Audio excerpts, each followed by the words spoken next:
Prosecutor, you want to call your next witness? The state calls Detective Richard Cirillo. Okay.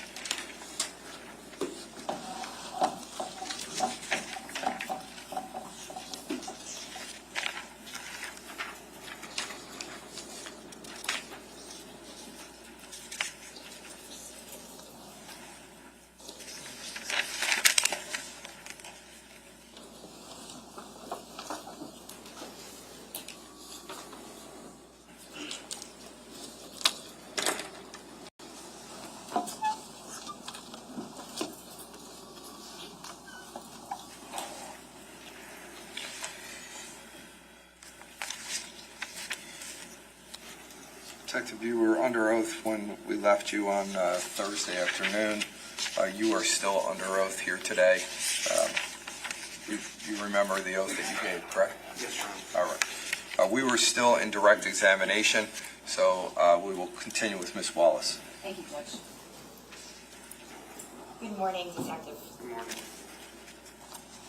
We left off when we were here last with the conclusion, essentially, of your investigation of day one. Do you recall that? Yes. Okay, and I wanted to show you some pictures. I know we looked at a couple, but I have a few more. It's going to actually be, for the record, S1E, slides 20, 21, 22, 23, and 24, and S1C, slides 28, 29, 129, and 130. I'm showing counsel. Sorry.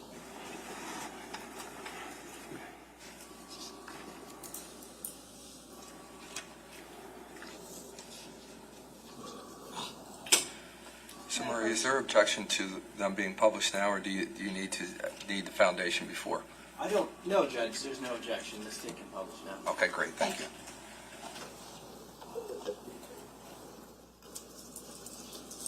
If we could please have S1E, slide 20.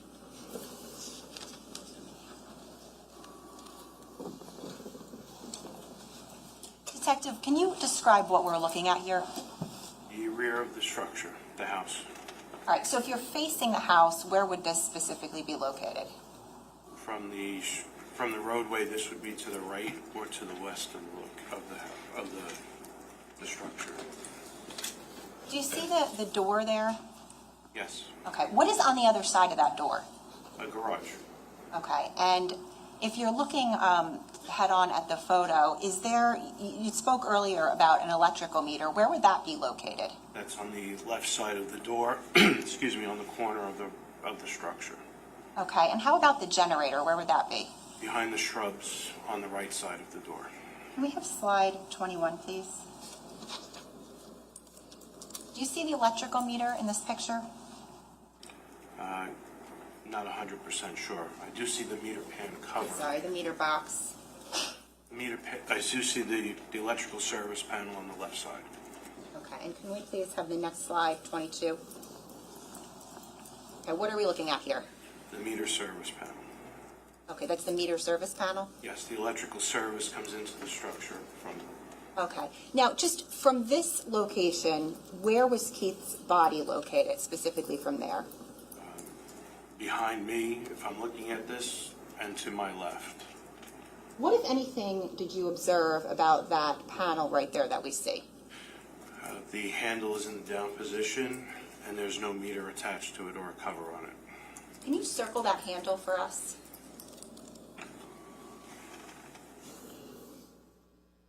What, if anything, did it mean to you that the handle was in the down position? At that moment, I did not know what it was about until I looked into it a little further. It secured the meter into the box, or was able to bypass the service for the electric company to do work there. Okay. When you say you put the meter into the box, what are you referring to? There are clamps that hold the meter itself into the box, and that was used to secure it in there as well. Could you please have the next slide, which is, I believe, 23? Do we want to circle that? Do we want to print that, 22.1? Yes, Judge, I'm sorry. So this is S1E, slide 22.1. Detective, if you don't mind just doing the undo button, if you remember. Thank you. Have the next slide now, please. Detective, this is just a little bit of a different angle on this picture, but what, if anything, do you see in this photo? To the left of the panel, on the floor, I see the meter pan cover and the meter in the shrub there. Can you circle those for us, please?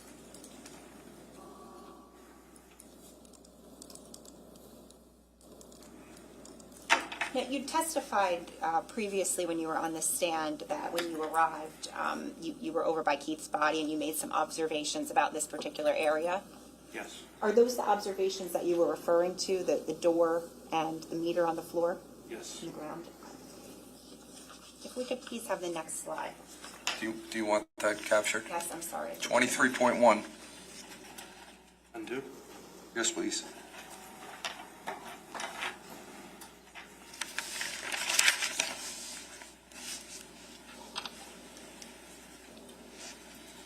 Slide 24, please. And sir, what is this that we're looking at?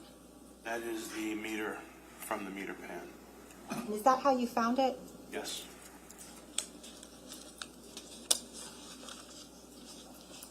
Can we please have slide, it's going to be S1C, slide 128.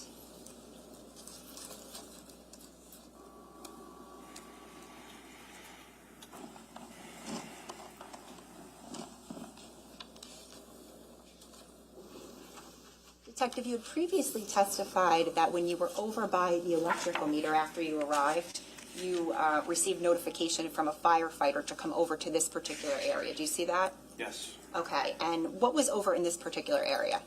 That is where the live round of ammunition was located and where I placed the orange traffic cone. Can we please have slide 129? Is that just a little bit closer up? Yes. And slide 130, please. What are we looking at here? The round of ammunition that was found on the floor. Okay, thank you. You can take them down. Detective, I believe we're into now the next day of your investigation, so that would it be 11/21/18? Yes. All right, and I think you'd said last time, but just to clarify, that from Pennsylvania you had gone back to the scene at about 1 a.m. Yes. Okay, and when you arrived on the scene, what were your observations? Fire operations had concluded. There was a manned engine company for fire watch, and the scene was secured by Monmouth County Prosecutor's Office and Colts Neck Police Office. Did you go home from there that night? Got some sleep? Yes. And the next morning at about 8 a.m., where did you go? Back to the scene. And who was there when you arrived? I met Detective Petrozello there. There were members of Colts Neck Township Police, Prosecutor's Office, firefighters. Due to structural concerns, members from the USAR, Urban Search and Rescue Group, and the Neptune Township Office of Emergency Management were there. Okay, and what were they doing there? They were brought in to secure the location and shore it up to ensure that it did not collapse. And do you recall what specific location, was there a specific location in the house that they were concerned that would collapse? I believe they went into the basement of the location. They were concerned that due to the fire, there was a chance that it was going to collapse. And did they do what they had to do to make that area safe? Yes. On that particular day, what, if any, other detectives from the Monmouth County Prosecutor's Office were assigned to this case? There were several from forensics and Detective Basindos. Detective Bassender? Bassender. Sorry. Okay, and do you know what unit she was in? Financial crimes.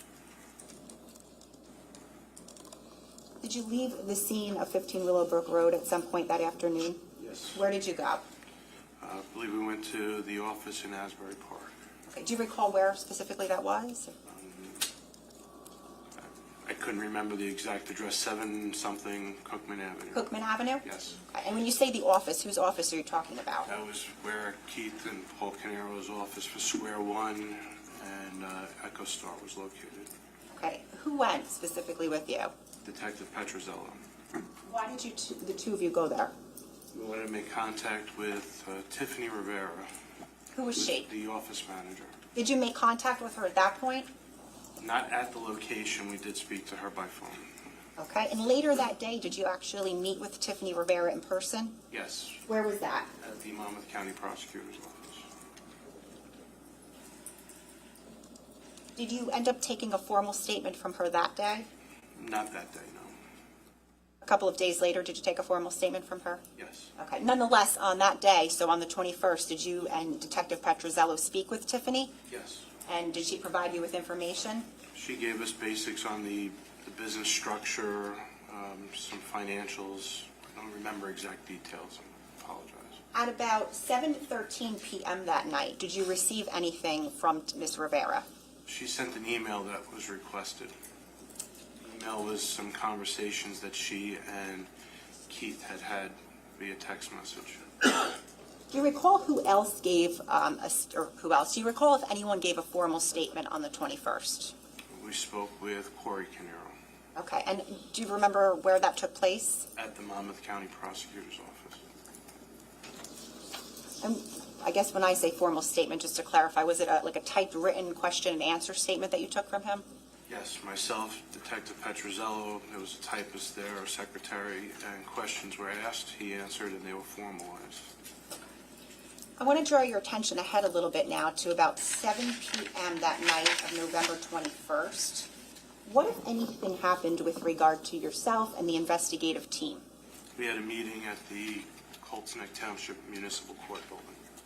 I don't want you to tell us anything that was said, but what was the purpose of that meeting?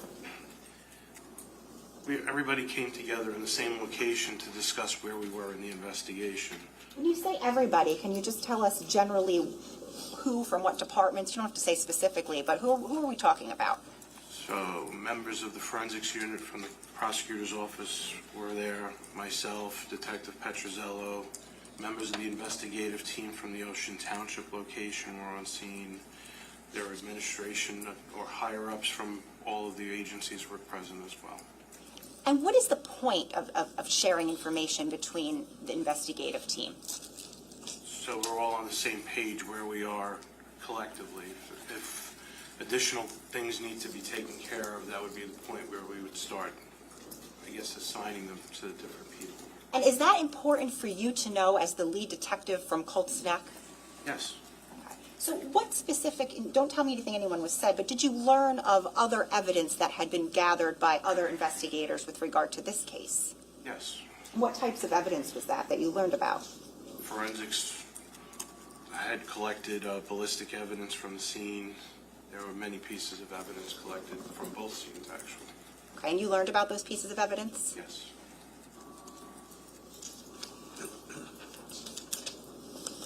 At that point, did you, again, you don't tell us anything that was said, but did you receive any preliminary results from any agencies? Yes. From where? From the Ocean Township location. Okay, and was it from the medical examiners as well? Medical examiners had given a very preliminary based on their examination of the bodies. Did you learn about any evidence that had been collected thus far from any vehicles? Yes, from the Ocean Township location. The next day, November 22nd of 2018, was that a Thursday? Yes. Was that Thanksgiving? Yes. All right, so the day after that, November 23rd, that morning, where did you go? I responded to the Ocean Township location, 27 Tilton Drive. Who did you go with? Myself, I met Detective Petrozello there. Who else was on scene at 27 Tilton Drive that day? There were many members from Ocean Township, the prosecutor's office, and 2 members of the state police. Who were they? 2 canine handlers. Trooper Coking, another trooper, I don't remember his name, and they brought a cadaver dog with them. Okay, and what, if anything, did you see those troopers and that cadaver dog do? The trooper gave commands to his canine to search for specific evidence that he's trained to, and he went in there and located that evidence. Do you know where the evidence? Can we go to the sidebar? Sure.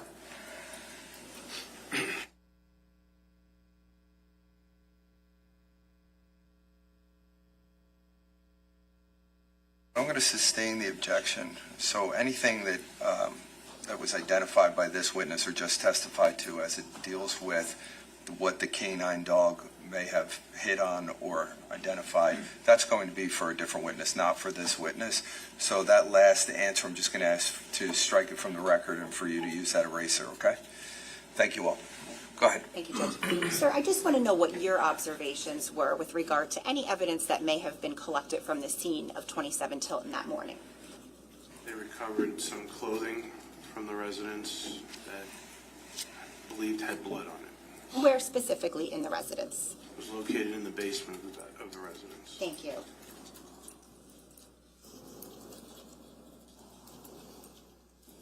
After you left the scene of 27 Tilton that day, where did you go? I believe we executed a search warrant that night. Did you go back to 15 Willowbrook Road? Yes, after that. Okay. And who were you with? Detective Petrozello, we met there. Was anyone from the crime scene unit or forensics there as well? Yes. What, if any, information did you gather when you went back to 15 Willowbrook Road? That they were still recovering evidence from the location.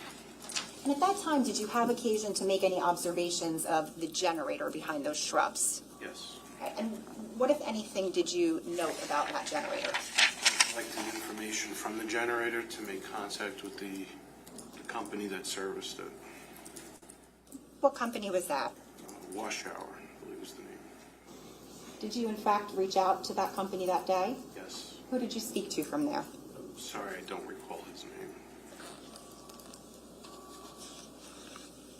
When you spoke to that individual, were any requests made by you of that individual? Yes. What was that? Any service records that were available for it. And the person that I spoke to, and I don't recall his name, but he was the actual service technician for the generator itself. And he arranged to meet with us to do an inspection of the generator. And when was the arrangement to meet? I believe it was for the next day.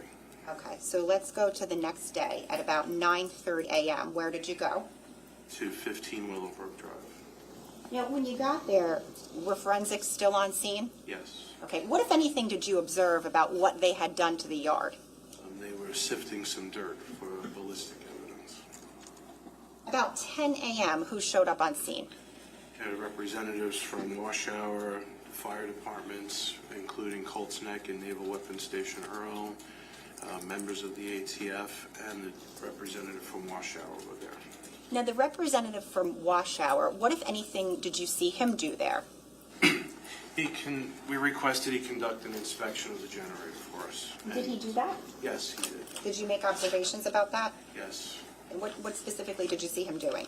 While he was inspecting the generator, it was noted that one of the switches that was not normally accessible was in the off position. The gas to the generator was into the off position as well. He was able to start it to demonstrate that it did work. I think you might have said it, but were members of the ATF there as well? Yes. What was their role? They were brought in to do, because of the scale of the fire, to help with the electrical inspections and engineering. Was the scene ultimately released that day on 11/24? Yes. Okay. And can you just explain what it means to release the scene? Once the police or fire can finish all of their investigative work at the scene, there's no longer a need for us to hold it. We'll release it back to representatives from the family or the family themselves.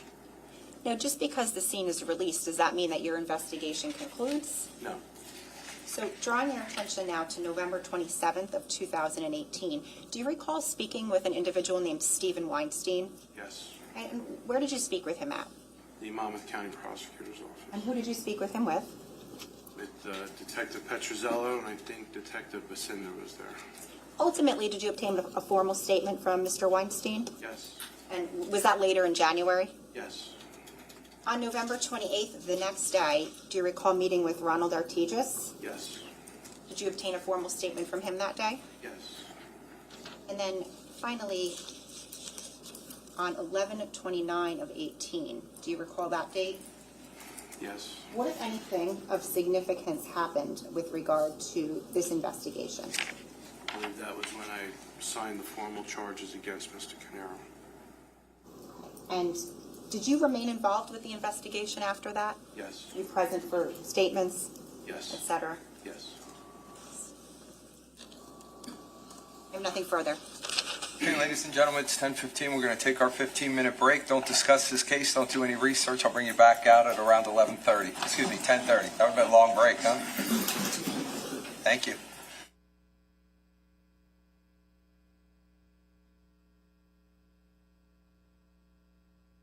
Court is back in session. Okay, everyone can be seated. Feeling good? Yeah. We can start with cross-examination. Mr. Murray, whenever you're ready. Okay, thank you, Judge. Detective, good morning. Good morning. So I think where you ended with the state just now was at the point in time when you approved formal charges against Paul Caneiro, right? Yes, And that took place on November 29th of 2018. yes.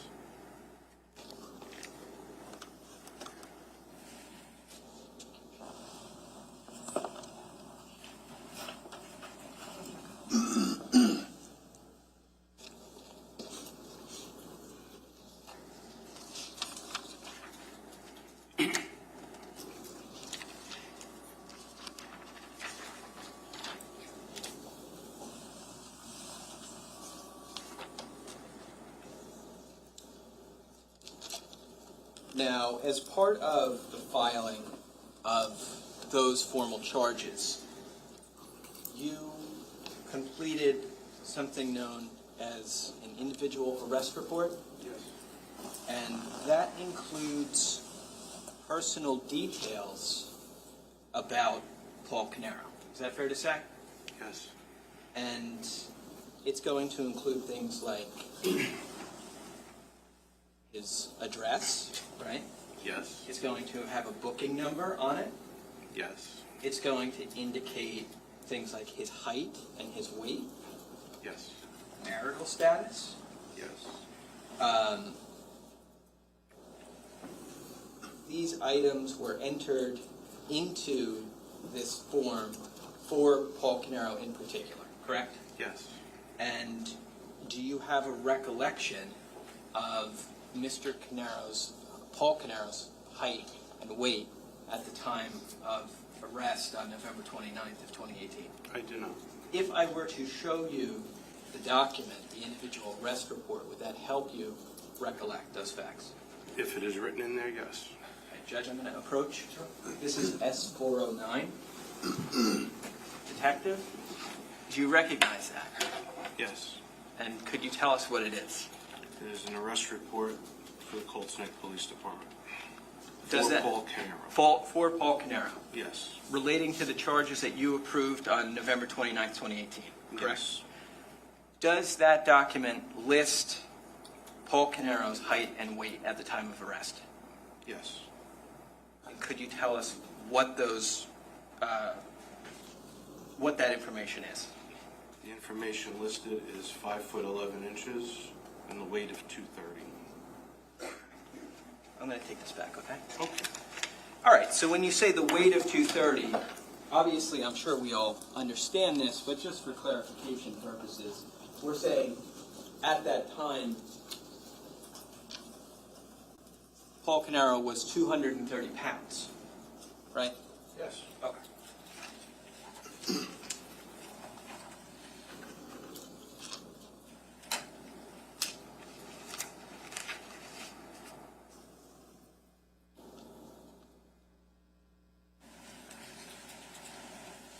Now, you testified today about responding to the 15 Willowbrook scene numerous times between November 20th of 2018 and the 27th of 2018, right?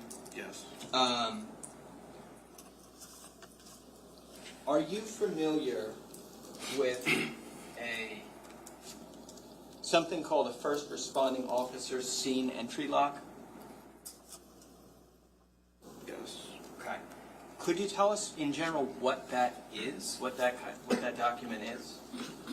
It would be a log of who entered, when they entered, what agency they're from, when they left. Okay. And when you say it would be a log of who entered and when they entered, would that be who entered a crime scene? Yes. Okay. Was there a first responding officer scene entry log filled out for the 15 Willowbrook scene? I don't know. You don't know. Okay.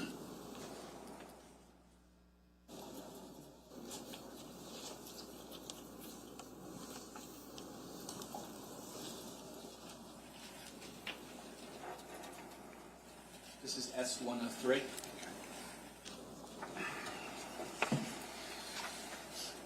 Looking at that, do you Yes. recognize it? It's a first responder scene log. Okay. Is it a first responder scene log for the 15 Willowbrook Road address? That's what is written on it, yes. Okay. Is there a date on it? 11/20 of 18. Okay. Do you see names and agencies Yes. on that document? Yes. Do you recognize the names? Most of them, yes. Okay. Do you recognize the agencies? Yes. Okay. And you recognize these as names of people who responded to the scene that day? Yes. At 15 Willowbrook, right? Yes. Okay. Now,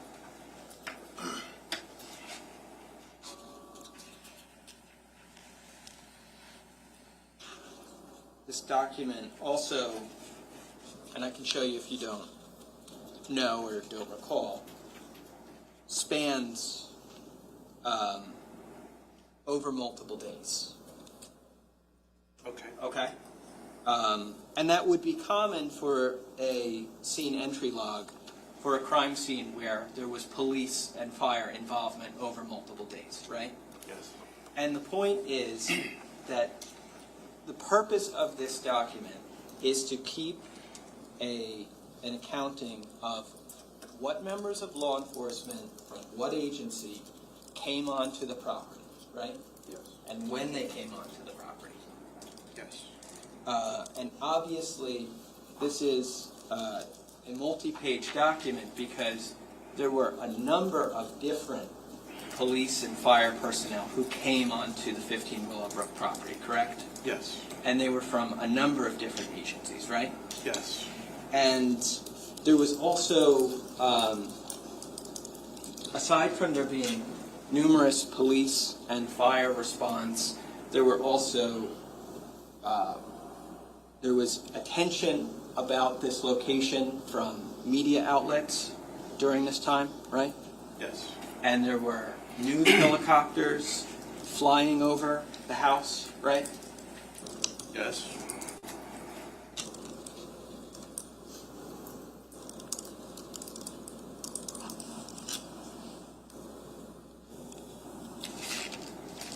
No.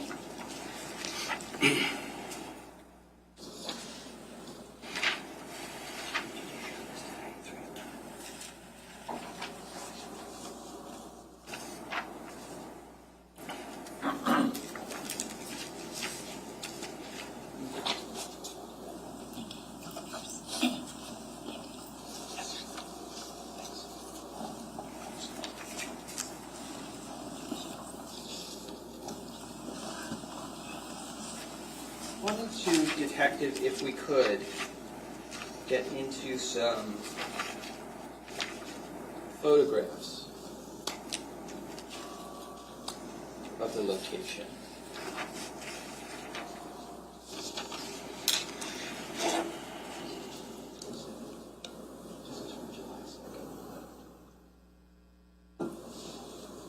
Prosecutor, you're okay to publish?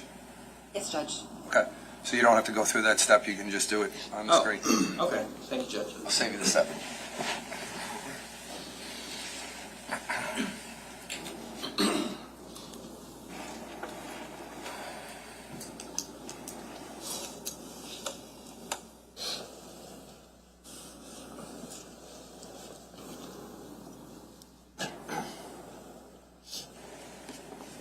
Officer. Sorry, detective, just 1 second. Okay. Can you see that clearly? Yes, Okay. Do you see the property 15 Willowbrook Road in Colts Neck on that photograph? that looks to be 15 Willowbrook in Colts Neck. Okay. And that 15 Willowbrook address would be in the area of the center of the photo, right? Yes, Okay. Do you see the solar panels depicted in that photo as well? yes, And obviously you did some inspection of those panels as part of your investigation, correct? yes, Towards the top of the photo, do you see a road running across the photo? yes, Is that Willowbrook Road? yes, And then to the left of the photo, do you see another road that appears to run from the top of the photo to the bottom of the photo? looks like a driveway. Okay. Are you familiar with whether that driveway was paved or unpaved around the time of November 20th of 2018? I don't know. As part of your investigation in this case, did you ever travel down that driveway to the left in this photo? No. Do you see what appears to be a structure towards the bottom of the photo at the end of that driveway? You do? Yes, Do you know if that structure,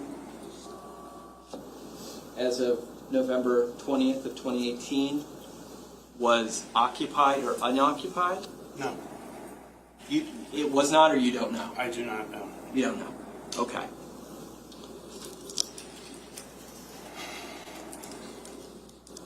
Towards the top of this photo, between this driveway you've identified, we also see the driveway of 15 Willowbrook depicted towards the top of the photo, correct? Yes, Where it meets Willowbrook Road. yes, In between that other driveway and the 15 Willowbrook driveway, we see a tract of land with what appears to be trees on it, right? in that picture, yes. Okay.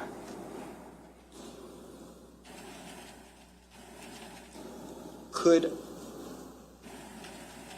I actually ask the detective if he could just circle the area of this photo where you see the trees between the driveway of 15 Willowbrook and the other driveway you identified?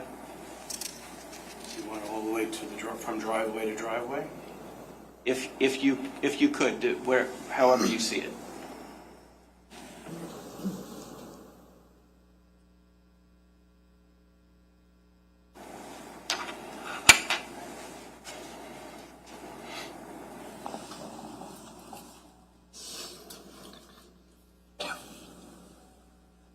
So Murray, can you tell me the number one more time? I apologize. Of the actual photo, it's D something. I forgot what it was. It's captured? It's captured. Okay, thank you. This is D1-317. So this is 317.1 that we just captured.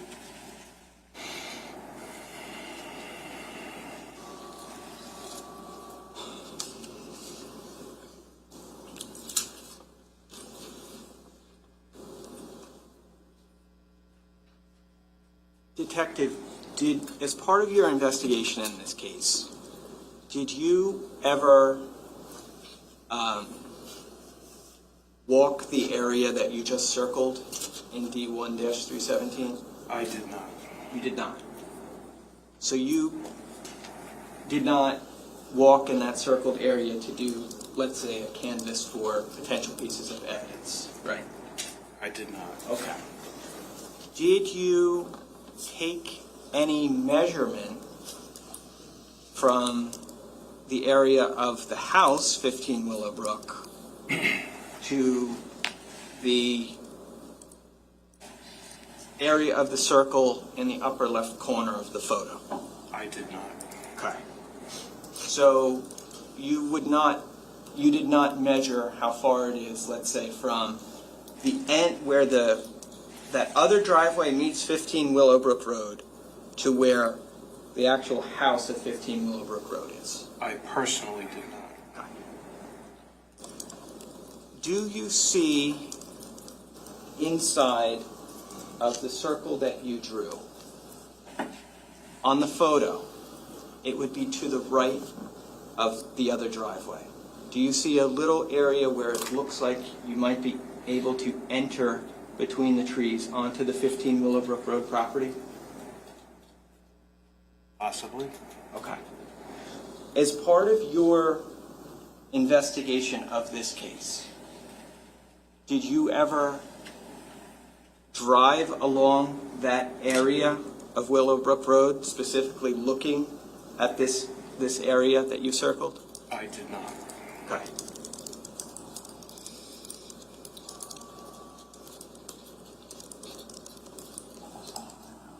You became aware, I would imagine, at some point that there was, let me retract that, I apologize.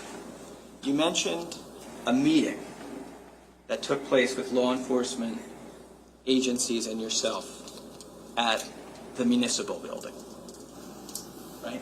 Yes. And the purpose of that was to coordinate the efforts amongst law enforcement, I'm sure to make sure that you weren't duplicating each other's efforts. Fair, yes. And to make sure that everybody was apprised of what the agencies were doing, right? Yes. And one of the questions with this developing situation is,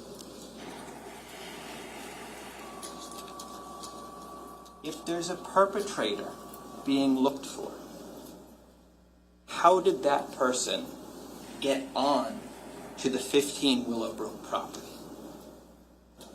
Right? Okay. Yes. I mean, that,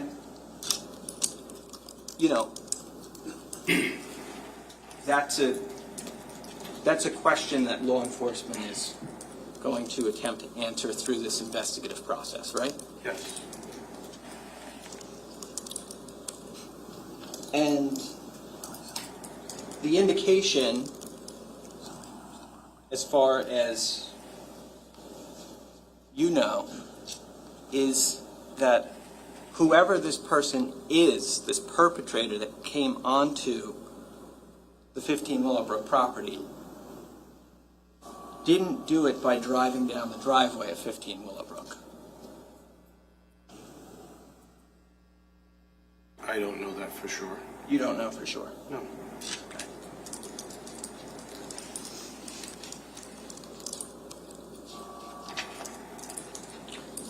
Could you do me a favor? The circle that you've drawn, could you just retract that? It's okay.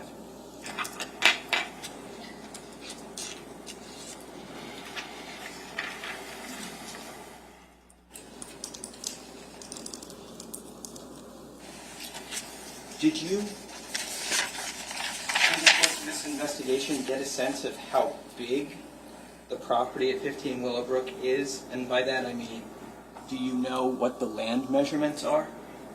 I don't know.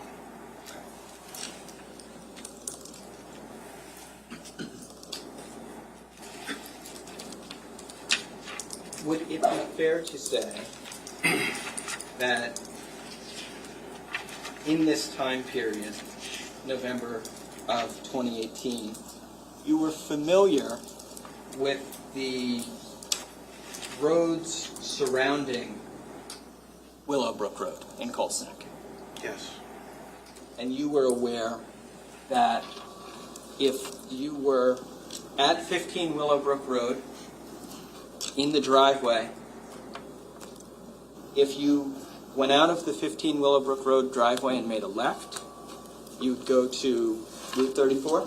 Yes. And if you made a right, you would go to Longbridge Road. Yes. And you're aware that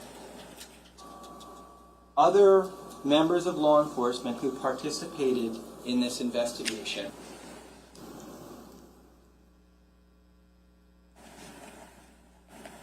went on a canvas to look for surveillance from various roads in the Colts Neck area. Yes. And the purpose of that, as far as you understood, is to see where the person or people who had been on the 15 Willowbrook property, how they got to the location, and and the direction they took to leave the location. Right? Yes. Okay. And you knew that at some point in time,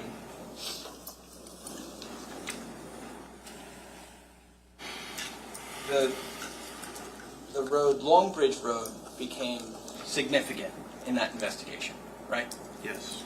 And Longbridge Road connects directly with Willowbrook Road, right?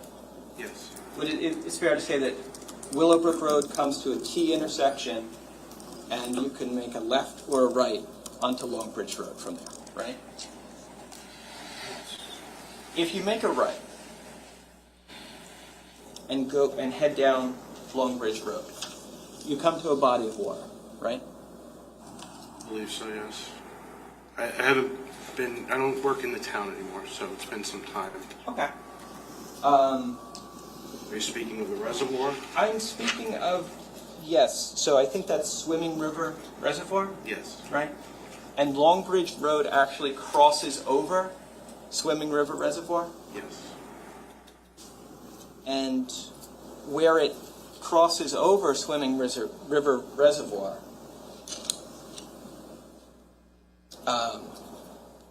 Longbridge Road is a single lane road. There's traffic going one way in each direction, right?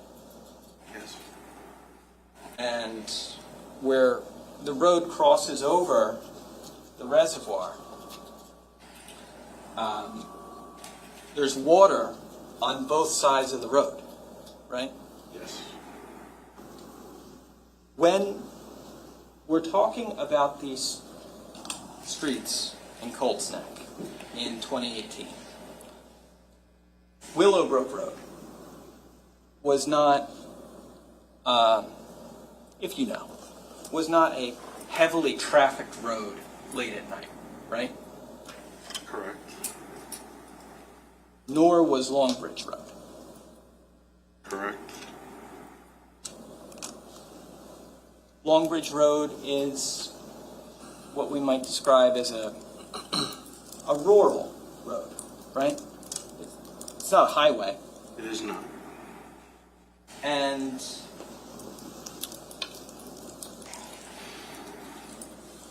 where Longbridge Road goes over the reservoir on both sides, right? Obviously, it's a bridge. The road is a bridge at that point in time, right? Yes.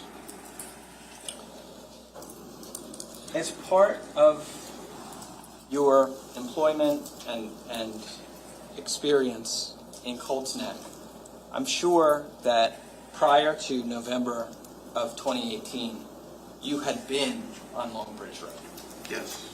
You probably had been on it many times, right? Fair, yes.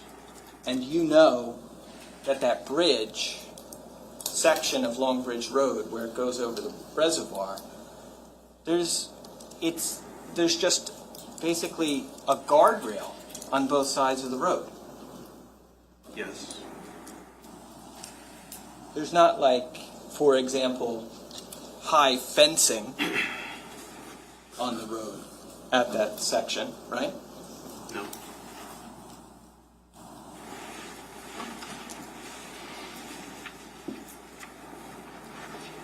And as you mentioned before, it's the kind of road where late at night or in the early morning hours, a person traveling on it probably wouldn't expect to encounter other vehicles. Objection, speculation. If you know. No, No, they wouldn't. they wouldn't. Okay.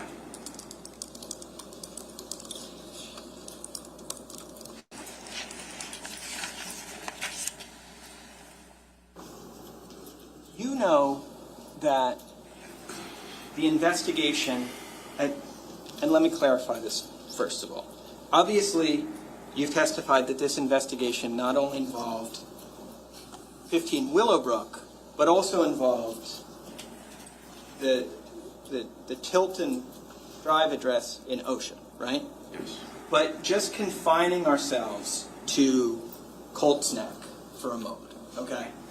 You know that the investigation of this case regarding Colts Neck took place not in more places than just the 15 Willowbrook property, right? Yes. You know that officers searched in other parts of Colts Neck for potential evidence rather than just 15 Willowbrook, right? Yes. And you know that about a little over a mile from the 15 Willowbrook property, officers ended up discovering a pair of gloves. I don't recall that. You don't recall that? No. Okay. But you do know that officers searched for items of evidentiary value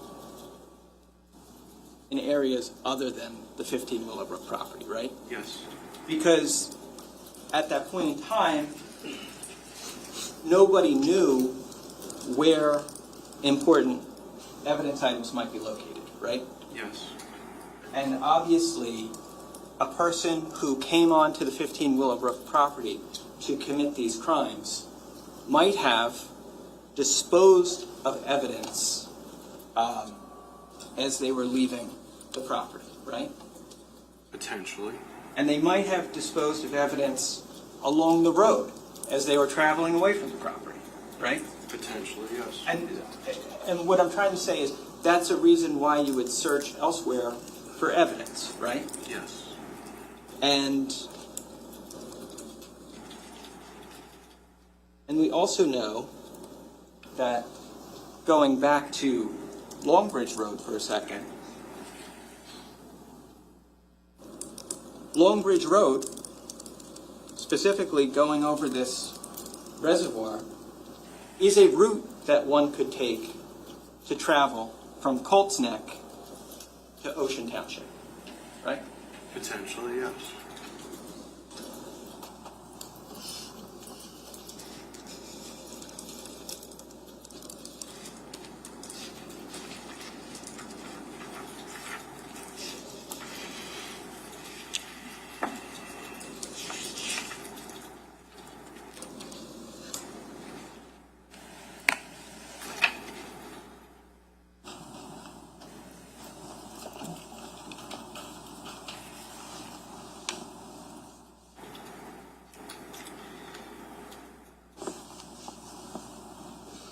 We saw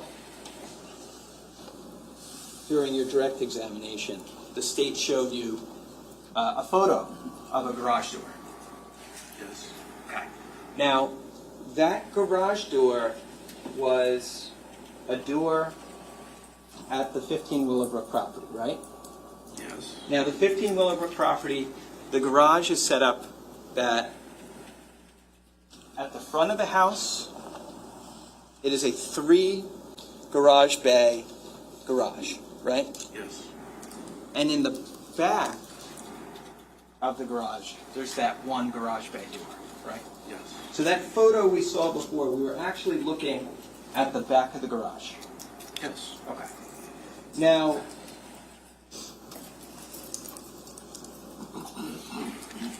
you became aware over the course of this case that there were cameras located inside of that garage, right? Yes. And you became aware over the course of this case that those cameras may have captured something significant in terms of the investigation, right? Yes. And because those cameras at around 2:36 in the morning on November 20th record what appears to be a human figure walking by that garage door, right? I believe so, yes. Did you ever see the I footage? saw it once a long time ago. Okay.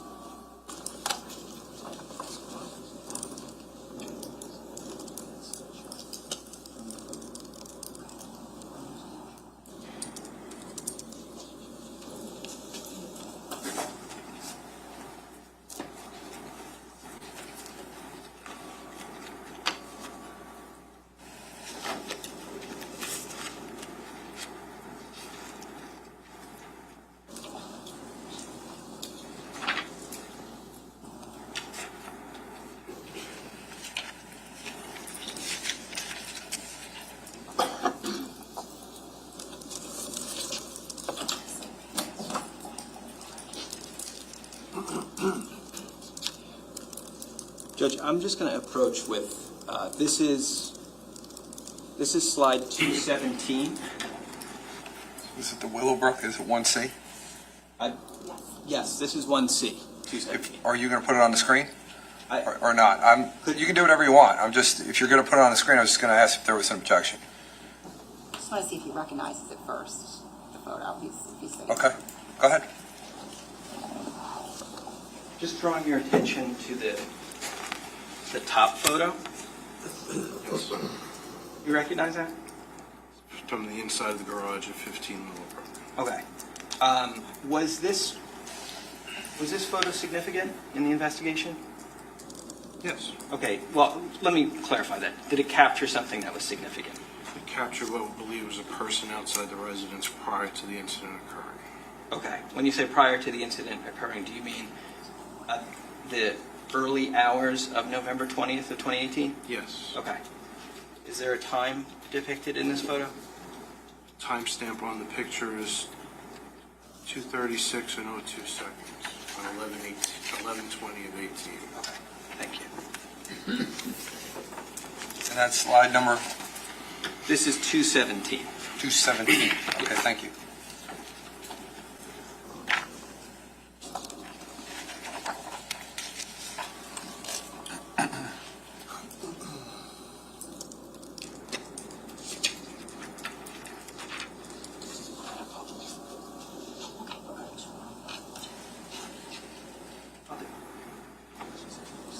Judge, this is going to be with the state's consent, 217 and 218. Okay, go ahead.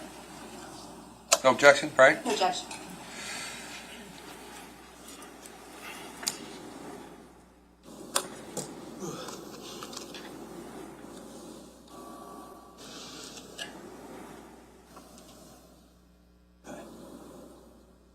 Okay. Detective showing you what is 217 on the top, and then S1C slide 218 on the bottom. We just looked at, you and I just looked at the top slide, correct? Yes. Appearing to show a human figure walking by that garage door at 2:36 in the morning, right? Yes. Below that, we have a daytime photo of that same garage door, correct? Yes. And we can see that in that lower photo, that's 218, there are what appear to be frosted panes of the door, right? Yes. And there's kind of a metal support structure to the door, right? Yes. Now, we see the figure in 217 walking by, and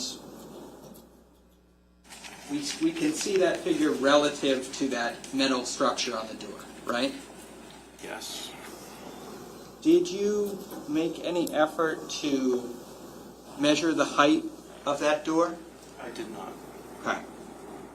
Did you take any effort to measure, for example, how high it is from the upper half of the metal support structure to the ground? I did not.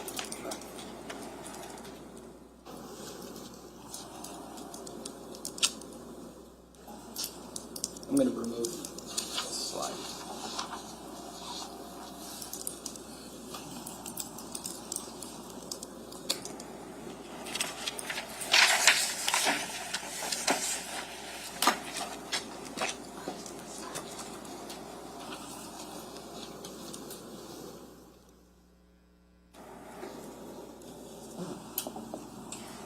So, no measurements were taken by yourself then? Correct. As I understand it, that would be useful in determining the height of the person in that photo. I did not forensically process the scene, so I did not take any measurements. Okay.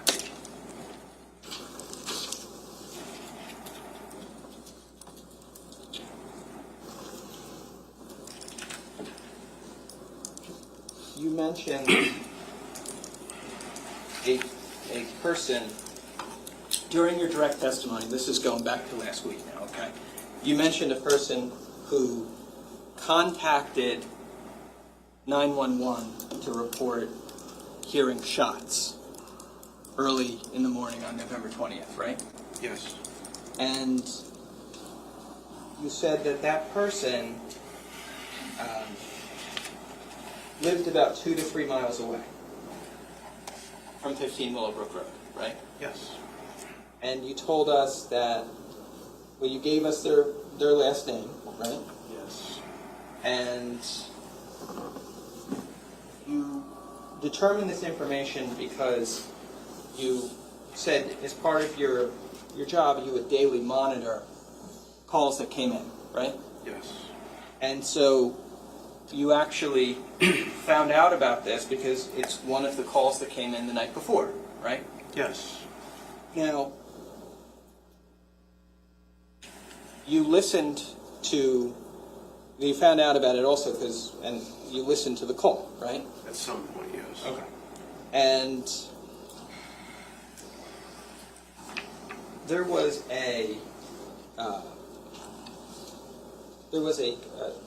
this call became part of what's known as a CAD report, right? Yes. Would you tell us what a CAD is? It's a computer-aided dispatch record that's created when the 911 call comes in or any call for service comes in. When this call came in on the morning of November 20th regarding shots fired, a CAD was created, right? Yes. And the CAD would have listed when the call was placed to the police, right? Yes. And it would have listed when the caller identified hearing the information about which he was calling, right? Yes.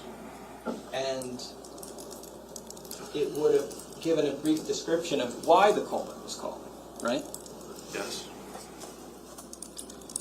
And the CAD in this case, for that call, describes all those things we just talked about, right? I believe it did, yes. Okay. Do you remember when the call from this caller came in? Okay. Do you remember when they reported hearing the shots? No. If I were to show you the CAD report, would that help you to remember? I would be able to identify those times, yes.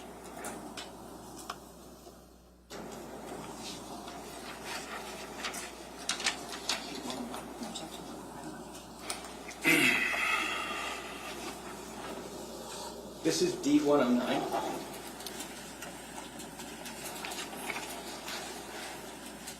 Do you recognize that? It says it's a CAD master table report. Okay. This is not the report that I would typically review as part of my day. My report looks different than Okay. Well, is this a CAD printout? Yes. Okay. Is it a CAD printout about the call? that came in for the shots fired? Yes, Is it from the relevant period of time? yes, Okay. And I believe you had testified before, meaning last week, that the caller who called had called in from River's Edge and Laird Road. yes. And is that where this caller called in from? That's the address listed on this report. Okay. So far, we can see that all the information on this document is the same as the CAD that you had reviewed, right? Yes. Okay. Does this document indicate the time that the caller called? According to this report, it was received by telephone at 3:31 and 33 seconds.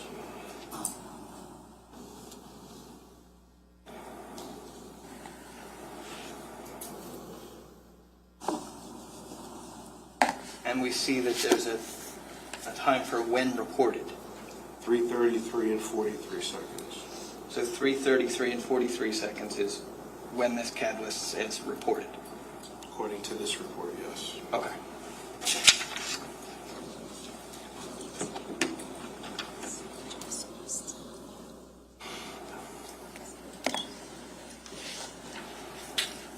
Oh, okay. I'm sorry, Beck. This is S1 of 4. When you said you had seen a different version of this before, were you talking about this Yes. document? That is the way the report would be generated at the Colts Neck Police Department. Okay. Does it contain the same information that we just went over?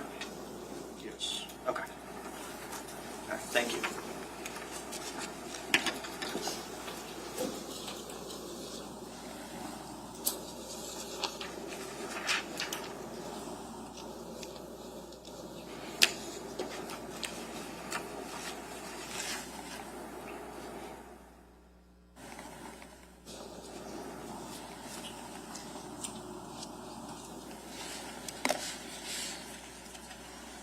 Now,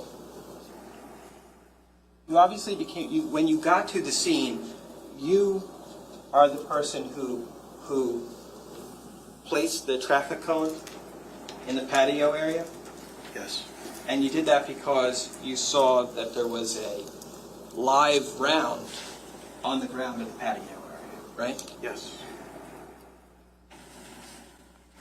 That was, when we're thinking about the property and we're looking, let's say we're looking at the front of the property, 15 Willowbrook. If we're looking at the front of the property, to our right, on the side of the property would be where the patio area is, correct? Yes. Okay. That was also the side of the property where spent shell casings were found as part of this investigation, correct? Yes. And it was also the side of the property where Keith Caneiro's body was located, right? Yes. And it's also the side of the property that the primary bedroom of the house was located on, correct? I don't know that for sure. Okay. Did you look at any architectural plans for the home? No. And did you do a walkthrough of the home? Yes. And you went to the second floor of the home? Yes. And you looked in the bedrooms of the home? Yes. And you knew that on the second floor there was a balcony? Yes. And there was a balcony that you could get to from the second floor by going through a set of sliding glass doors? Yes. And you knew that if you went out on that balcony and looked to your right, you'd be looking at the side of the house where the unfired bullet was found, right? Yes. And you'd be looking at the side of the house where the shell casings were found? Yes. And those doors that you would have come out of to get onto the balcony would lead you into the primary bedroom of the house, right? Okay, yes. Okay, so when I'm saying that the primary bedroom is on the same side of the house that the shell casings were found, that's why I'm saying that. Does that make sense to you? Yes. Okay. So that evening, we know that a person called 911 about shots fired around 3:31 in the morning, right? Yes. And that person, we know, was 2 to 3 miles away. Yes. We have no record of 911 call being made by anyone from 15 Willowbrook, right? Correct.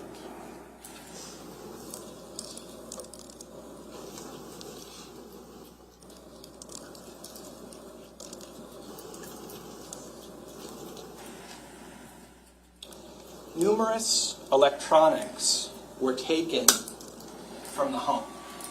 Is that fair to say? Yes. And that would include computers, right?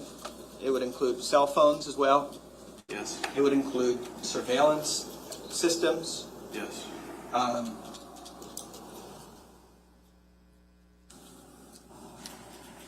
Jennifer Caneiro, was her phone ever taken I from the residence? do not recall. You don't know? I don't. Okay. Do you know, so you don't know if her phone was ever collected? I don't recall. You know if her cell phone records were ever obtained? I do not know.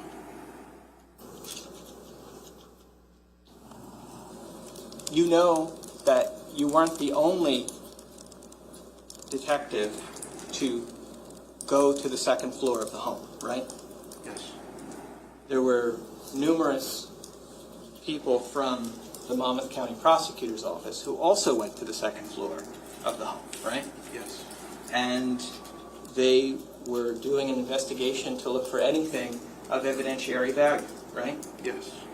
And on the first floor of the home, there was an extensive search of the areas of the kitchen, the foyer, and the stairs, right? Yes. And debris from the fire was taken from inside the house and brought out and inspected, sifted through outside in the yard, right? Yes. And that the sifting and going through that, all that was for the purpose of finding anything that could be of evidentiary value, right? Yes. But we don't know, with all that searching, whether Jennifer Caneiro's phone was ever found. Objection, asked and answered. He said he doesn't know. So I'm going to sustain the objection. I'll ask a different way. Okay. Phone, just as part of a normal investigation, right? Obtaining phone records can be an important step in the investigation, right? Yes. Phone records can tell us who a person is in contact with, right? Yes. It can tell us, potentially, where a person was when they made or received a phone call. Yes. And you know that phone records were obtained in this case, right? I believe they were, yes. Okay.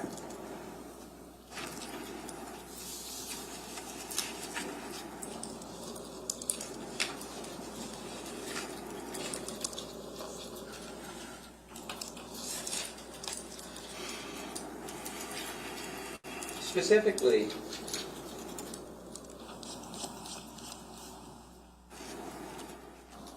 your report does indicate that phone records were obtained for Keith Caneiro. Okay. Yes, if it's in the report, then I wrote yes. I mean, do you want to see it, or do you? I could look at the report. It was 7 years ago for me. I'd be happy to show it to you. I believe somewhere in the report it says that multiple warrants and affidavits were done as well.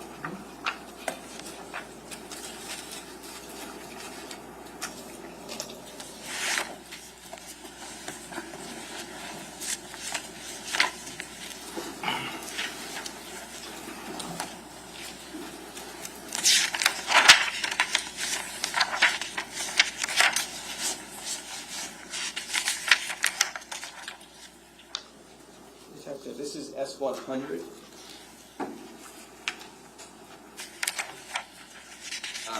Whenever, yeah, go ahead. Okay? Okay. Does that document include the report you wrote in this case? Yes. And do we see that report starting on page 17 of this document? Page 18 of 55, yes. Okay. And that's where your report begins, right? Yes. All right. I'm going to just direct your attention to page 46.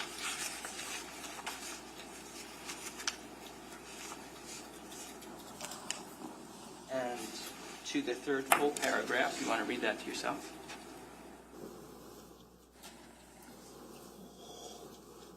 Okay? Okay. So we do know that phone records were obtained in this case, right? Yes. And they were obtained for, in particular, Keith Caneiro, right? Yes. And another thing that phone records do is potentially show us where a phone has traveled to, right? Yes. Because when a person receives a call or a text, it comes to them from a cell tower, right? Yes. And that cell tower has a certain geographic range that it can reach to, right? Yes. So I know if I have phone records showing me that a person, or I shouldn't say a person, but showing me that a person's phone bounced off of a certain cell tower, I would know that phone was in the geographic range of that tower, right? Yes. Okay. So if you are conducting an investigation and you cannot locate, let's say, a person's phone, you might be able to use phone records to see where that phone traveled to, right? Yes. Okay.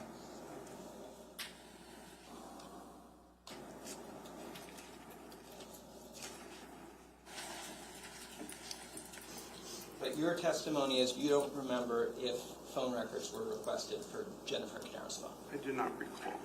Okay.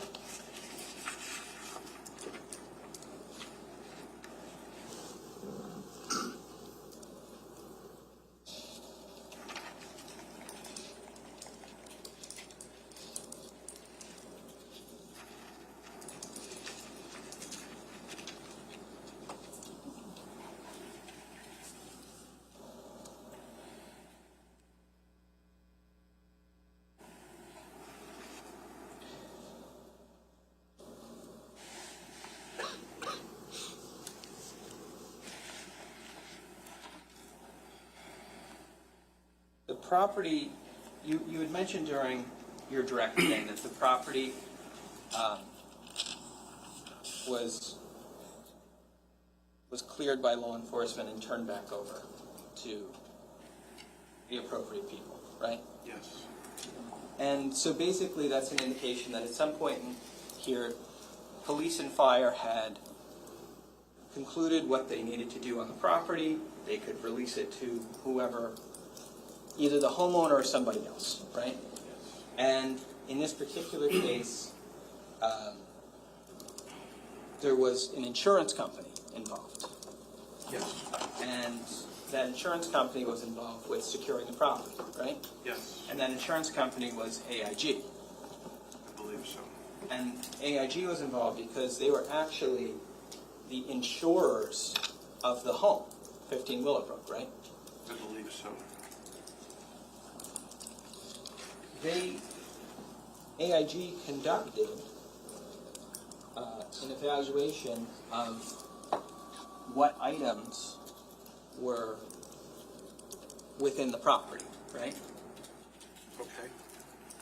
I guess. Sir, if you don't know, you say, I don't know. Don't say okay, because then we don't know what you're talking about. I don't know the answer to what AIG did at the property. Okay. Did you ever speak with any representatives from AIG about what they did at the property? I personally did not. you were, just so we're clear, and let me ask you this question first, actually. When you say you personally did not, does that mean somebody else in law enforcement did speak with them and told you about it? I don't know the answer to that. Okay. So you don't know if, so you didn't speak with them, but you also don't know if anybody from law enforcement ever did? Correct. Okay.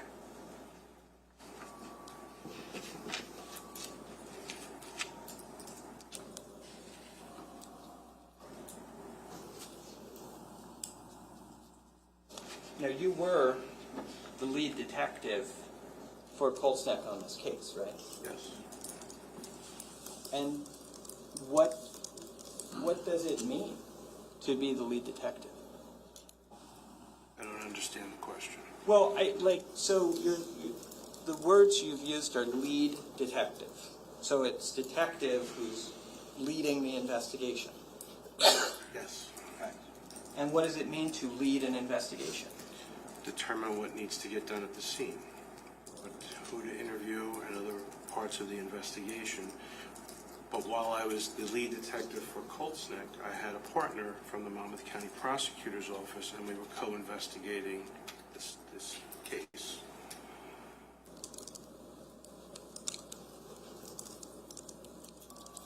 Indicating, I suppose, that some of these things that you're not sure if they were done or not could have been done by the person co-leading the investigation. Yes. But you don't know if they were. I don't recall. It's been some time. Okay.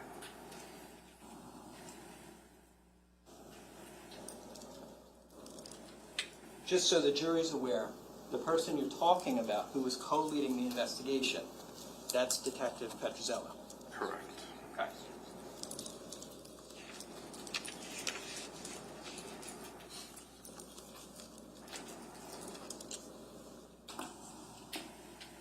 So you're saying, since you don't remember whether these things happened, we should ask Detective Petrozello, right? Objection. I'm not sure that this is a proper question. I mean, you're asking him if you should ask somebody else? Is that what your question is? I'm saying if he doesn't have the information, is he implying that the other detective does? I don't know. That's a proper question. If you can answer it, go ahead. I don't know the answer to that.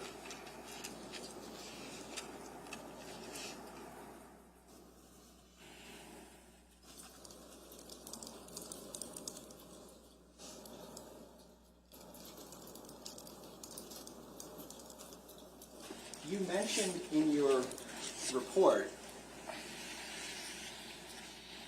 the idea of creating a timeline of events for what happened in this case. Yes. A timeline would establish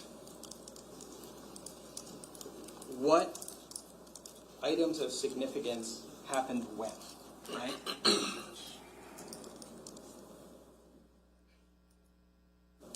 A timeline gives us an order for a series of events, right? Yes. And a timeline is an important investigative tool. Is that fair? Yes.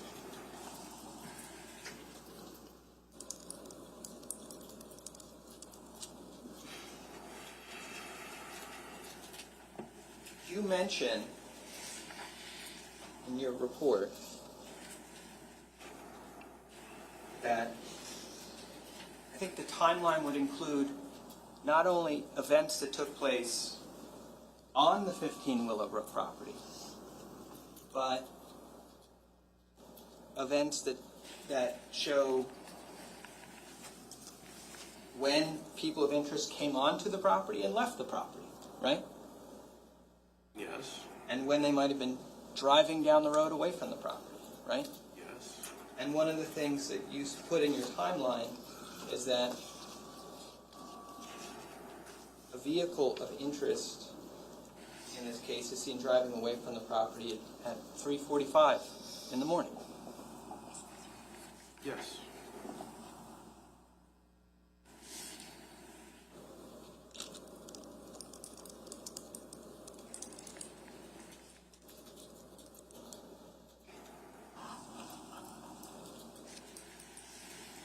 also, I think, would agree that it would be important to put in the timeline when events like the cutting of power to the home took place, right?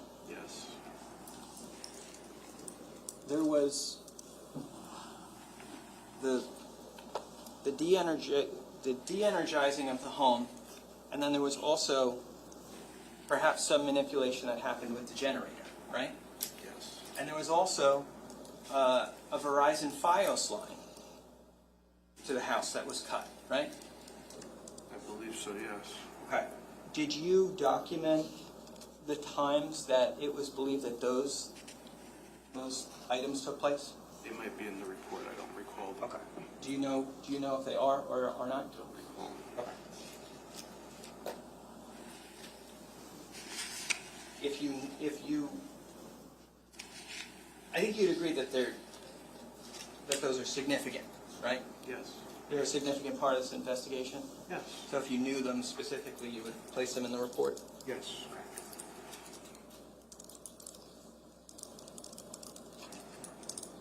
You also learned through the course of this investigation that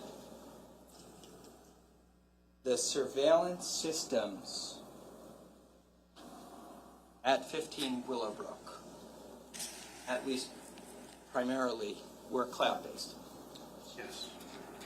That there had previously been hardwired systems on the property, but they were switched to cloud systems because there were issues with the hardwired systems. Yes. Do you know what the issues with the hardwired systems were? No. You just know there were issues that led them to move to the cloud, right? Yes. Okay.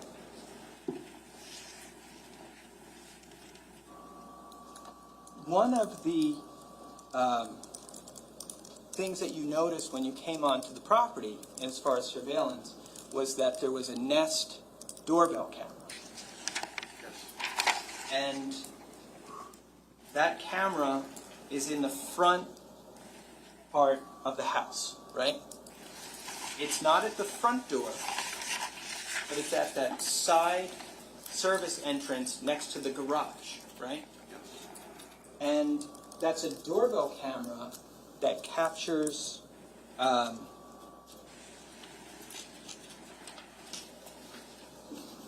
some area in the front driveway area of the house, right? Yes. Okay. Now, are you aware that that was, or do you know if that was a motion-activated camera? I do not know. Okay. Did you ever review footage from that camera? I don't recall.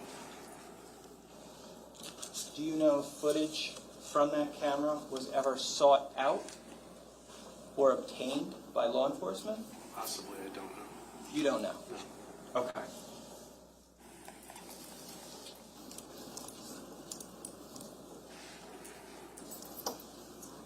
Thank you. This is previously published.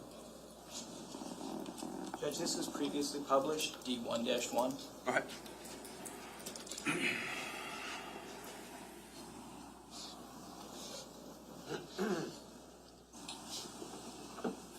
Showing you what's been previously published, Detective, as D1-1. Do you recognize that as the front of 15 Willowbrook? Yes. And do you see in the upper right-hand corner of the photo it says Nest, Yes. indicating that this is taken by the Nest camera? Yes. This is the area, looking from the vantage point of this camera, this is the area where you saw the Ring doorbell. The video doorbell, yes. The video doorbell, I'm sorry. So this would appear to you, this item as marked D1-1 would appear to be video from that video doorbell. A still shot of video from that doorbell, right? Yes. Okay.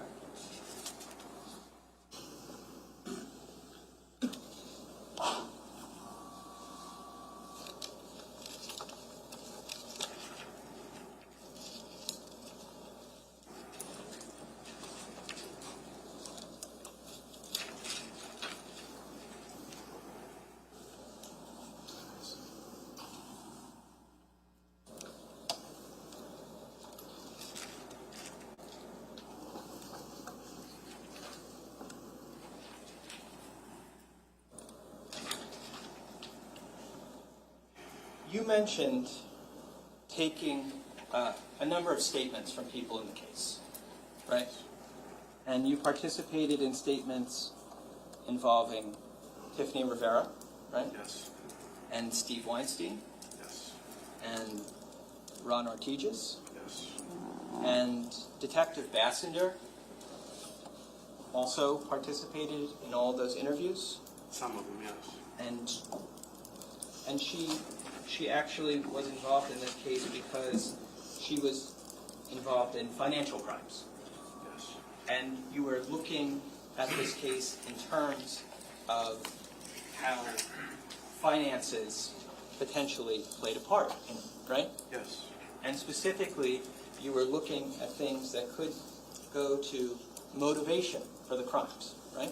yes, And obviously, when you were conducting these interviews with Steve Weinstein and Ron Ortigas and Tiffany Rivera, that idea of motive is something that you were interested in exploring, right? yes,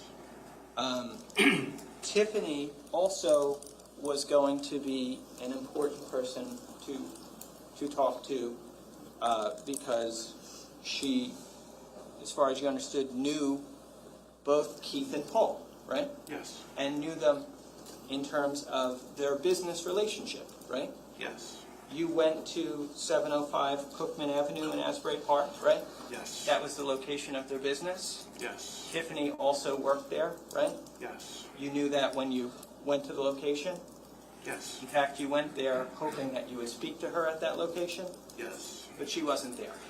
yes, So you talked to her later that day. yes, And your report indicates that you talked to her fairly extensively that day, right? yes, And you recount that. You don't need to tell me what was said, but your report recounts what took place during that conversation, right? yes, And it's about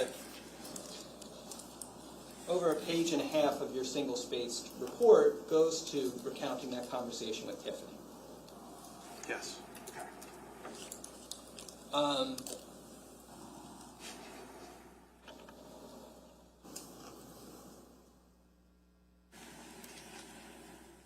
You also mentioned that Detective Bassender was on scene at 15 Willowbrook, right?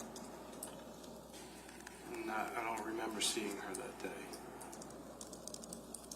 I'm sorry, when you testified earlier today, I thought you said that on November 21st, when you were at 15 Willowbrook, Detective Bassender was there. I don't Did I recall. mishear you? I don't recall saying that she was there that day. Okay. All right. Well,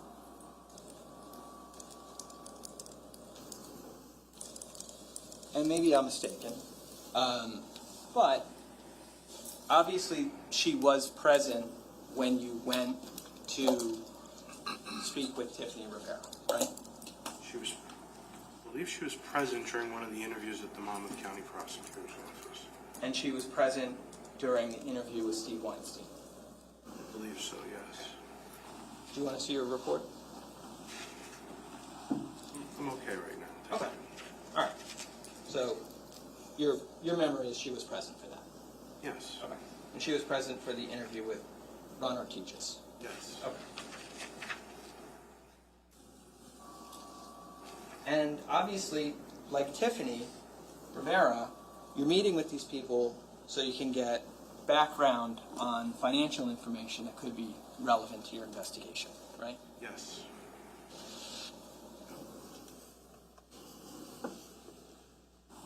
You are aware that, and I think you testified last week, that when you first got to the property at 15 Willowbrook, you obviously didn't know who was still inside the house, right? correct, And there was a point in time where you thought that the babysitter could still be inside the house. correct, But over the course of that day, you learned that that person is not in the house, right? correct, You also learned that person's name. some point, yes. Okay. And that person's name was Claudia Tamayo. Yes. Do you want me to show you? If I were to show you your report, would that help you refresh your recollection? Okay.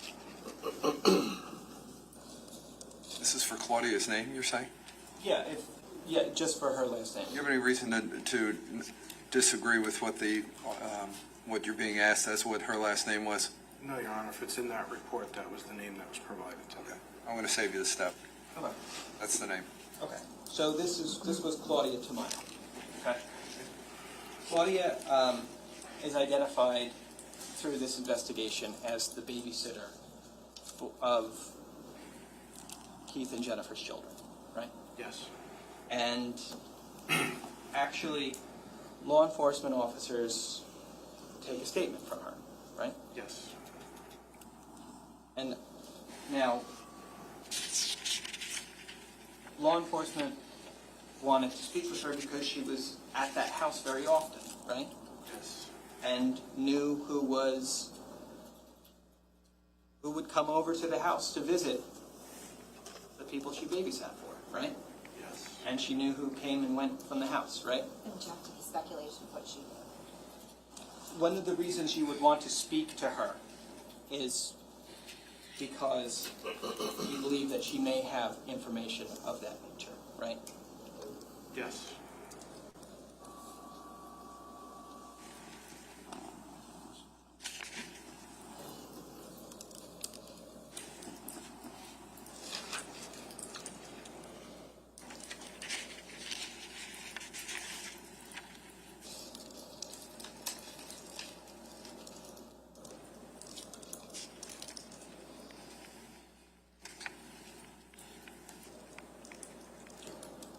So, you also found out, let me start this way. The person who you identified in the CAD report that we talked about, who called 911 about the shots, Yes. that's the only person who called 911. I called 911, yes.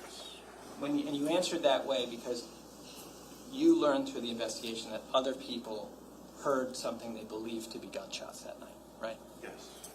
But those people, as far as you understand, did not call the police.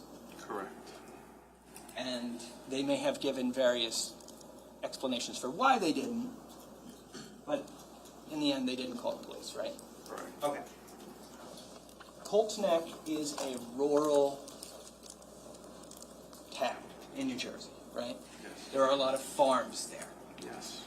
There are a lot of livestock there. Yes. People, there's hunting that takes place, right? Yes.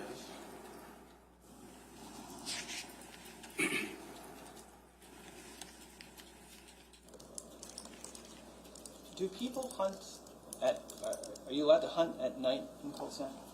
Or, let me clarify, were you allowed to hunt at night in November of 2018? No, I don't believe it's legal to hunt during those hours.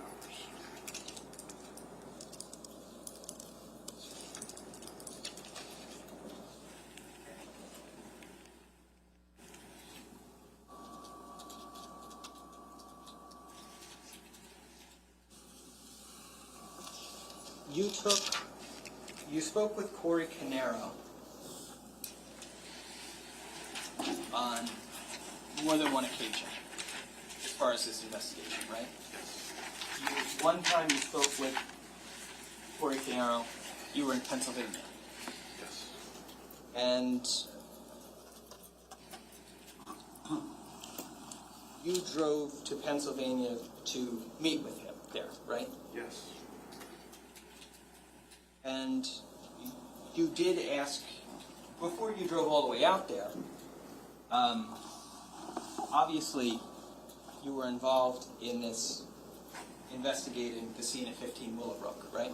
Yes. And so I'm sure you didn't want to leave that investigation to drive all the way out to Pennsylvania, unless you had to, right? Yes. It would have been obviously more convenient for your investigation if Corey Caneiro had come to you, right? Yes. But that you determined was not going to be possible, right? Correct. And if you wanted to talk to him that night, you would need to drive to Pennsylvania. Yes. And that was because Corey had a medical condition that prevented him from driving at night? That was what was told to Detective Petrozello and I, yes. Told to Detective Petrozello by Corey. Yes.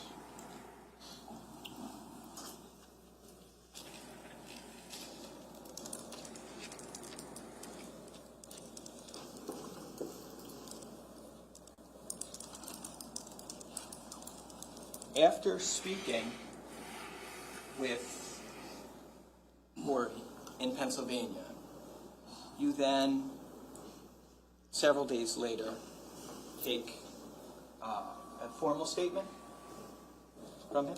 The next day. The next day, I'm sorry. Take a formal statement. Yes. At the conclusion of that statement, do you continue to investigate this case in terms of obtaining any further documents for Corey Caneiro? I don't recall if we asked him for any additional documents. Okay. Did you subpoena any documents pertaining to Corey Caneiro? I did not know. Did you contact any companies, phone companies, banks, things of that nature, about obtaining any records for Corey Caneiro? I did not know.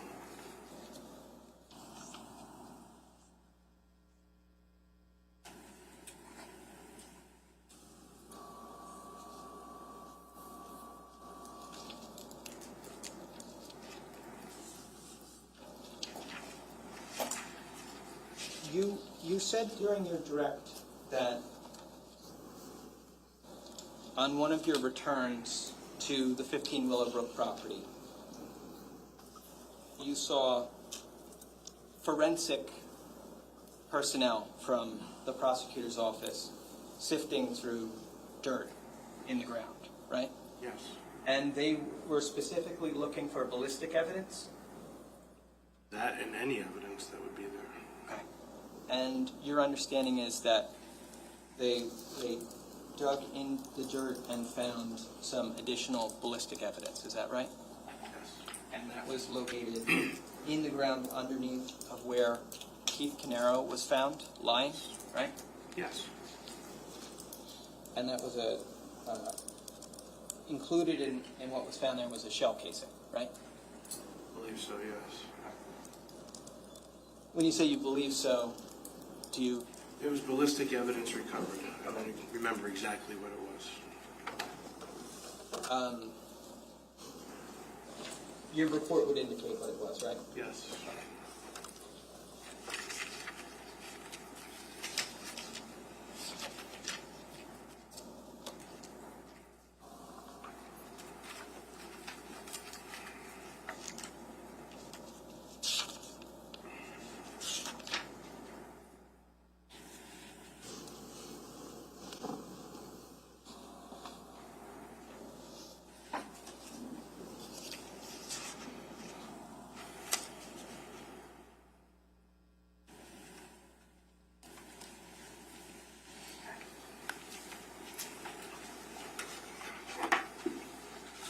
I'm showing you S100 again. Your report, this is page 33 of 55. Just referring you to the second full paragraph from the bottom. From the bottom? Yeah. Second full paragraph. This one here you'll refer to. Yes. The DNA part of it? You're pointing to this? Yeah, I'm paragraph? sorry, I'm pointing you there. I'm sorry. There were projectiles found during the forensic investigation. Okay. So underneath of Keith was a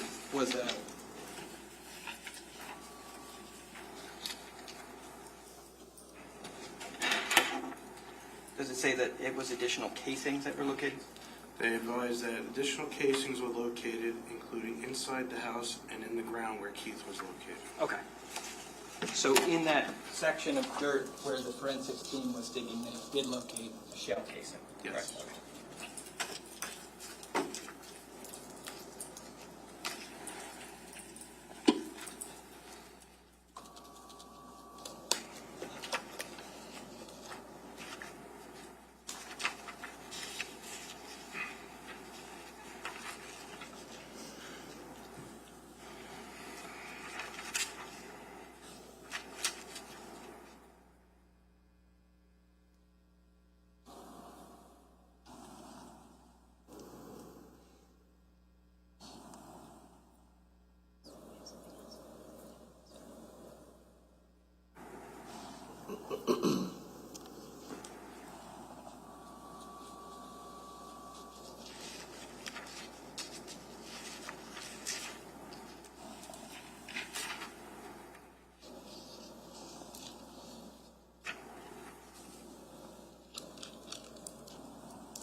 As part of this investigation, did you ever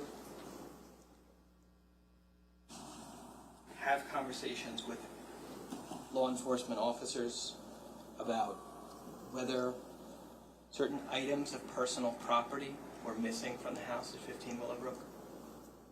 I don't recall that. I don't know. You don't know? I don't. Okay. Do you know if you ever had contact with any companies about potentially items missing from that location? I don't remember. Okay.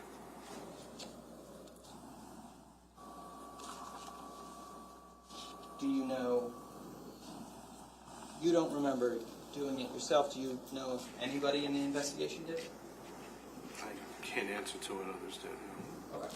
Well, if you were aware, but you're not. I'm not aware. Okay.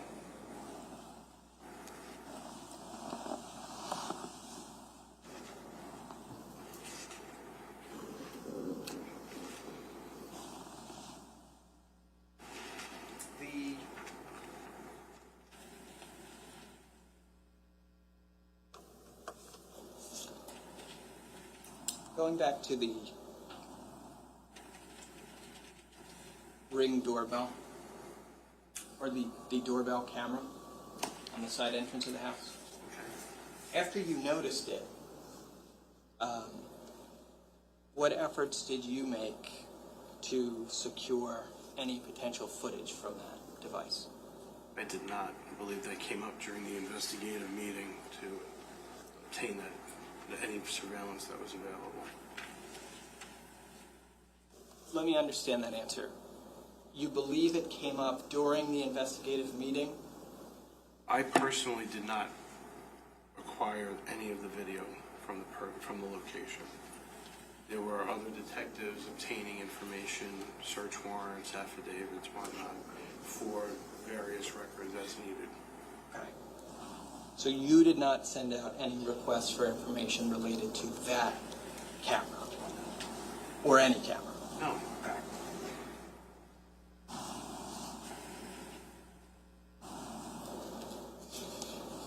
Your understanding, though, to go back to what we were talking about before with the cameras in the house, your understanding, though, was that that was a cloud-based camera system?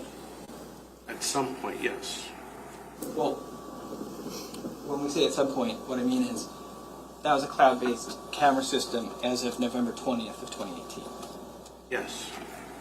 So, just so everybody here is clear, when we say cloud-based, what do we mean by that? Storage of the images on the premise. So, when the device records, the data from the recording goes somewhere other than the physical location of the property. My understanding, yes. Okay.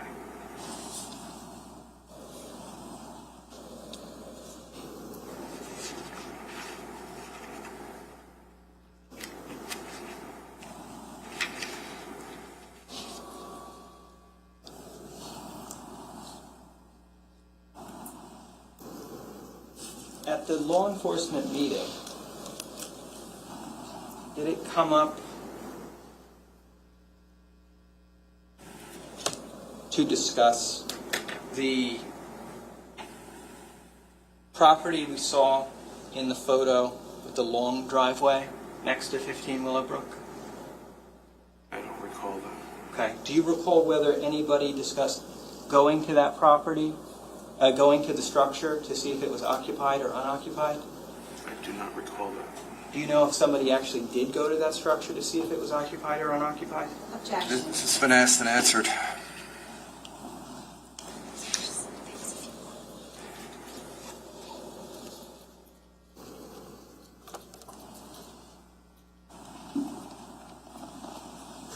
In the second statement that, or in the statements that you took from Corey, he provided you with certain email communications, right? Yes.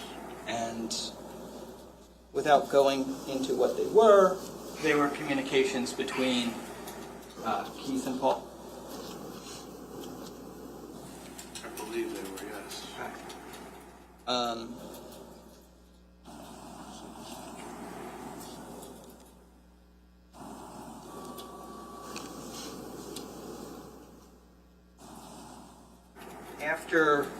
After you approved charges on November 29th of 2018, you stayed involved with this case, right? Yes. And that would mean continuing to go to briefings on the case? If we had any, yes. Okay. It would mean speaking with other law enforcement officers about the case? Yes. It would mean staying informed about what was happening with the investigation? Yes. It would mean being apprised of whether there were any new developments with witnesses, right? Yes. Being apprised of any new developments about evidence in the case. Yes. And on January 4th of 2019, you had a meeting with Detective Bassender and Detective Petrosello. Yes. Did you learn over the course of this that there was a trust, that like the financial instrument, a trust that was potentially significant in this case? Yes. And did you learn that that trust included as potential beneficiaries not just Paul, but also Corey? Yes. And did you learn that as far as being potential beneficiaries, both Paul and Corey were 50-50 beneficiaries in that trust? Yes. Meaning that they stood to benefit equally, right? Yes. And after learning that, in being updated in this investigation, did you take, at that point, any efforts to additionally investigate Corey? No. At that point, did you take any efforts to additionally get any records pertaining to Corey? No. At that point, did you take any steps additionally to contact any companies or organizations about Corey? No. Or his records? No.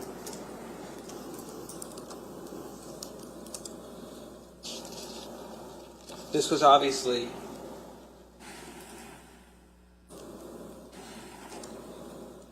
an extremely traumatic event that took place at the scene at 15 Willowbrook, right? Yes. And something that was totally unexpected for the entire Colts Neck community, right? Yes. And something that certainly deeply impacted the Colts Neck community in its aftermath, right? Yes. I don't have anything further. Redirect? Detective, this is just a little thing, but you were asked about gathering some personal pedigree information from the defendant at the time of the charges. Do you recall that? Yes. And I believe the weight that was given was 230. Yes. Did you weigh him? No. So you're going by what what he's telling you, right? Correct.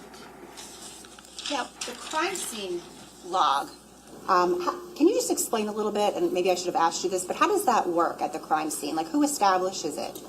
An officer is typically designated to be the keeper of the log. He'll identify everybody that's coming into the location, what agency they're from, when they get there, when they leave. Now, you observed that crime scene log? Yes, it was shown. Okay. And Officer Mazzicola, was he the first one on scene? He was. Okay. The crime scene log, do you recall that it indicated 1,300 hours? I believe so, yes. Okay. Why would it say that if he was there a little bit before that? That was the time that the log was established. Okay, so the log itself was established at 1,300 or 1 p.m.? Yes. Okay. You were asked some questions about the first time that you met with Corey Caneiro in Bethlehem. Do you recall that? Yes. Okay. Let me ask you, Detective, was Corey difficult to get in touch with that night? No. Did he speak to you or your partner as soon as you called him? I spoke with Detective Petrozello. Okay, and did he agree to meet you that night? Yes. Okay, and was he in fact cooperative? Yes. And he agreed to meet with you again to provide a formal statement? Yes. And he actually met with you again the next day and provided a formal statement, is that right? Yes. Okay. And by the way, did you notice any injuries on Corey Caneiro that night? No. Corey, you'd indicated this on cross-examination that he had an eye condition, I believe you said, that prevented him from driving. Yes. You were asked about that. Do you recall that? Not verbatim, but he did have something that would not allow him to drive at night. Okay. Corey was actually at his in-laws' house with his children that night. Isn't that correct? Yes. Check. Already answered. Well, Did you meet the children that night? not the children, no. You just met him? Yes, sir. All right. Let's sustain the objection. Ladies and gentlemen, as I pointed out to you before, you erased the fact that you heard about the children.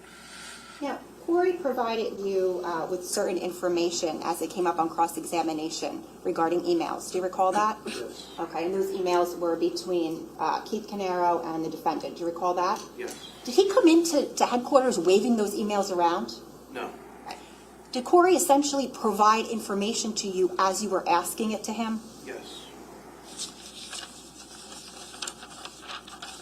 Detective, there was a lot of talk about the fact that you didn't subpoena any records for Corey Caneiro for any sort of financial records or anything like that, right? Yes. To your knowledge, was Corey Caneiro involved with the businesses of Keith and Paul? No. To your knowledge, was Corey Caneiro the trustee on the trust document? Not at that time, no. To your knowledge, was Corey Caneiro taking money from the trust on a routine basis? No. Was there any physical evidence connecting Corey Caneiro to either of the crime scenes? No. Yes. I have nothing further. Any recross? Just two questions. When you say there was no physical evidence connecting Corey to the crime scenes, that would include, I guess, physical evidence like DNA, right? Yes. But if no one ever got Corey's DNA, it'd be impossible to answer that question, wouldn't it? DNA was collected and matched. I'm asking you, did you collect any, are you aware if DNA was collected from Corey Caneiro? No, I'm not. Okay. And without that, could we match Corey's DNA to anything on a crime scene? No. No. And injury on Corey, when you met with him in Pennsylvania, you were asked about just now? When you met with Corey, did you ask him to take his shirt off? No. You ask him to remove his pants? You tell him you want to take pictures of his body? No. Did you photo document his body in any way? No. Anything? Okay. I have no further questions. All right, Detective, you can step down.